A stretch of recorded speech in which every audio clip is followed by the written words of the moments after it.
Hey, Theo. My name's Aaron Hightower, and... Hey, Aaron. And thank you for calling. I like Aaron, man. It's a name, a mixed name. Could be male or female, pet. Anything, bro. Mystery.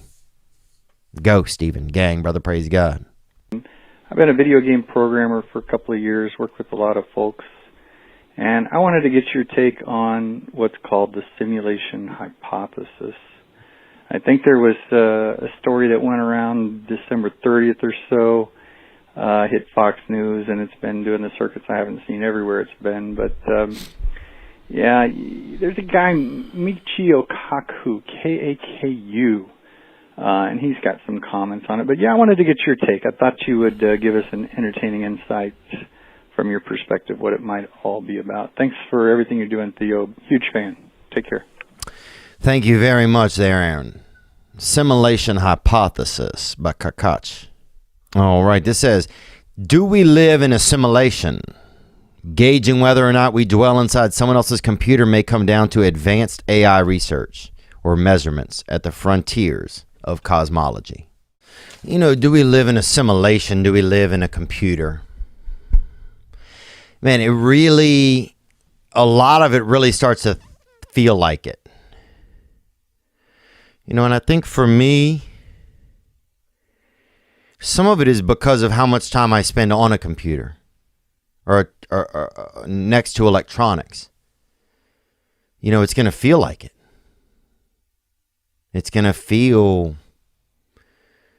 I'm going to feel like I'm locked into a database. Of course, I'm going to feel like I'm probably being controlled by one.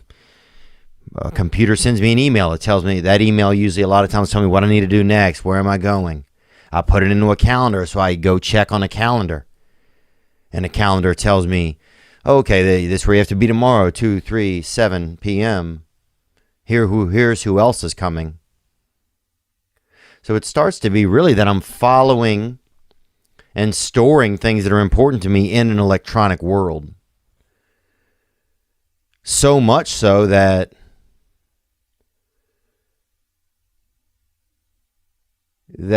I could easily see why if enough people suggested that we were living in a simulation, it wouldn't be hard for me to maybe feel that way. That somebody was, Nintendo Switching me. Especially a lot of people switching sex as they get older. Like somebody just, did L2, smash the right L2 and then smash the R and then damn, Larry's got a cock now. Or Bridget wants some tits now. And that could be something that's happening. Do I feel like it? I think if I start to give into that idea, then that's not going to be good for me. I wonder how I would feel, say, if I cut off all electronics from myself for 6 months. Would I still feel like I'm in a simulation? Or would I just start to notice that a lot of people are addicted to electronics and electronica and digitalia?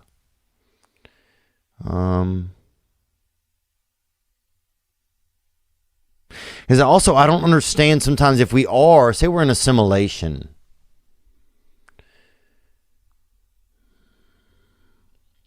Sometimes I remember sometimes I would just leave the game on. I'd be playing PlayStation. Or something. I would just leave the game on. I would go. That's what I worry about sometimes, that somebody started a simulation and then maybe they got attacked, or maybe they went outside to get something and somebody cut them. Or really disemboweled them. And they're never coming back to the machine. So it's kind of like in War of what is that thing called? Not Sims, but it's like a battle thing where you have crops and Hey, Donnie, get the wood, you know. Hey, Cheryl, huh? Won't you farm? Farm! So, like, you know, it has that whole thing going on. And I wonder if sometimes that is just on that screen where they went outside to get the mail, somebody popped them off, and now they're never coming back to the controls again. So now we're just stuck here on this one page where nothing ever kind of happens, and we're starting to lose our minds a little. But also, I think we're just one little ice age, or not even an ice age, just like a real, you know, kind of a, it's going to be chilly out there today age. And away from us having to get back to ourselves and what it feels like to just be, to connect with a different source. We spend so much time connecting to this source that of course we start to feel like part of it. You know, if I have 7 pickles, I'm going to feel like you know, I'm going to feel a little green, baby. You feel me? And I'm going to start believing in green shit. So I think that's where I am with it. I never felt that the rest of my life. So it's interesting that suddenly now, within the past 5 years, when we were getting so, I mean, my device is always with me. It's never more than 10 minutes before I respond to a text usually, unless I don't want to. So, or unless I have to think about it. And that's scary. That's crazy. So for me, that evidence seems more realistic. You know, and I worry about the long-term effects of us not having an imagination anymore and things like that. But I think now, do I believe that one day we won't get into AI where we just lay on a floor with our mouths open and somebody, you know, we go clock in at work and we're just laying there all day watching our avatar work? And that becomes another world? Yeah, I could see that happening. I could see a huge transition of wealth in that way too, because then you only can earn money in the avatar world, you know, in this brainscape. So suddenly all the money, whatever you have on the outside, doesn't matter anymore. You know, I think it is interesting. You know, I don't know if it always happens, but it'd be interesting if a great equalizer comes across. And it sets it all at 0 again. And then you find out what's in you. Oh, am I just going to cry? Am I just going to think? Am I just going to judge? Am I just going to blame?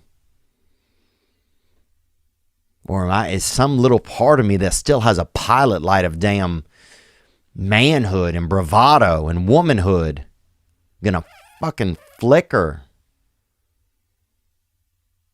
and pick up a fucking hard stick and say, let's go? I don't know. You know, I don't know.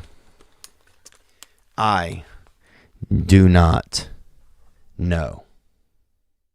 I'm just sitting on your front porch, wondering how could I be so far from my home?